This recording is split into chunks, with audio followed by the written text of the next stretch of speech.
ఇంతకీ అన్నపూర్ణమ్మ గారి కింద యాక్ట్ చేస్తుంది ఎవరు? అన్నపూర్ణమ్మ గారు చేశారు. అన్నపూర్ణమ్మ గారు. ఓకే. అన్నపూర్ణమ్మ మరి ఈ సినిమా ఎందుకు ప్రొడక్షన్ కానీ షూటింగ్ కానీ డిలే అయిందా?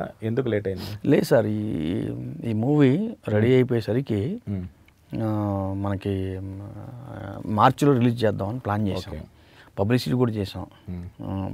చాలా వరకు అంటే డిస్ట్రిబ్యూటర్లకి అందరికి బిజినెస్ కూడా చేసాం. సినిమా అంతా రెడీ అయిపోయింది. 22వ తారీఖున ఇప్పుడు రిలీజ్, మార్చి 22వ తారీఖు రిలీజ్ అనుకున్నాం. 20వ తారీఖున ఈ కరోనా అనే దాని మీద ఒక లాక్డౌన్ పడిపోయి దాంట్లో ఇది చేసింది. ఇంకా దీంట్లో ఇంకో విషయం చెప్పాలి ఏంటంటే, ఒక 35 సంవత్సరాల తర్వాత అనుకుంటా జమున గారు యాక్ట్ చేశారండి సినిమా. చాలా గ్రేట్. ఇది అన్నపూర్ణ గారు మనవాళ్ళు.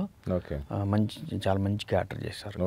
అక్కినేని అనసూయమ్మ గారు అని ఆ పాత్ర చాలా బాగా చేసుకుంటూ వచ్చారు. అంటే 35 years తర్వాత యాక్ట్ చేశారు ఈ సినిమాలో. సో డెఫినెట్గా ఆవిడ మళ్ళీ తెర మీద చూపించడం చాలా గ్రేట్ థింగ్. అవును సార్, తెర మీద తీసుకొచ్చాము. అప్పటికి ఆమె జమున గారు ఒప్పుకోలేదు. అంటే నేను అంటే అమ్మ మీరు చేస్తే బాగుంటుంది ఈ మూవీ, కొద్దిగా మీరు యాక్ట్ చేస్తే కొద్దిగా నాకు బాగుంటుంది, నా కోసం మీరు చేయాలని చెప్పేసి ఒక 10 రోజులు తిరిగాను పట్టుదలగా. తిరిగాను, కాళ్ళ పడ్డాను. అంటే చివరికి ఆవిడ ఒప్పుకొని చేశారండి సినిమా. అని చేసి చాలా హ్యాపీ ఫీల్ అయ్యారు. So it's pleasant surprise audience అంతా. అన్నపూర్ణమ్మ గారు మనవడి సినిమా ఎప్పుడు చూపిస్తున్నారు? అంటే అన్నపూర్ణ గారు మనవడు ఏంటంటే అండి, మీకు మనం ఆ సినిమా థియేటర్స్ కోసం వెయిట్ చేస్తున్నాం మేము. అనుకోకుండా కరోనా రావటం, లాక్డౌన్ పడటంతో సినిమా ఆగింది. అయితే దానికోసం వెయిట్ చేస్తున్నాము.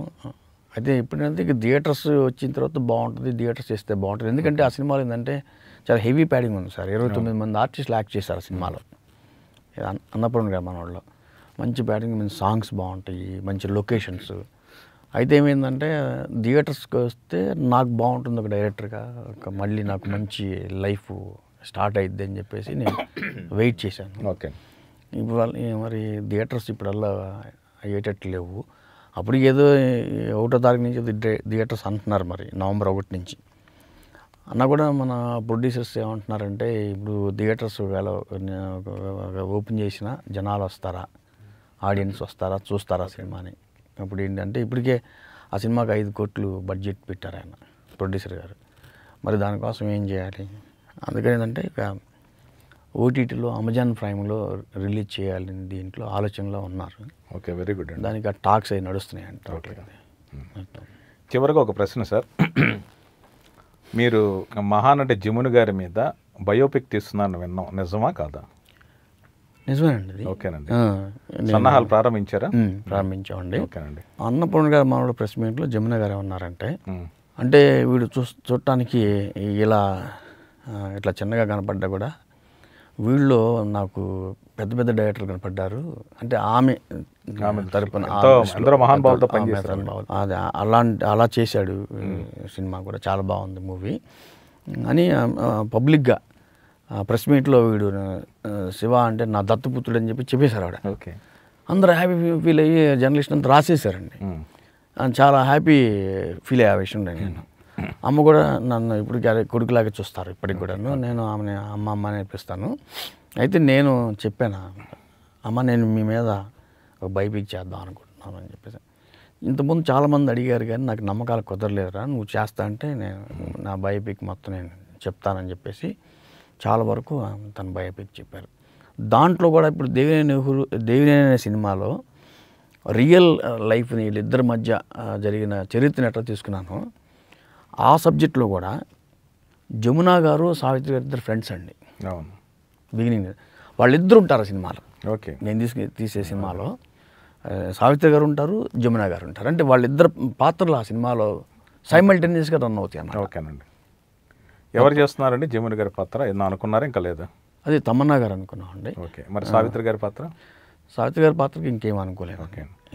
అంటే ఇప్పుడు సావిత్రి గారి జీవితం మీద మహానటి సినిమా వచ్చింది.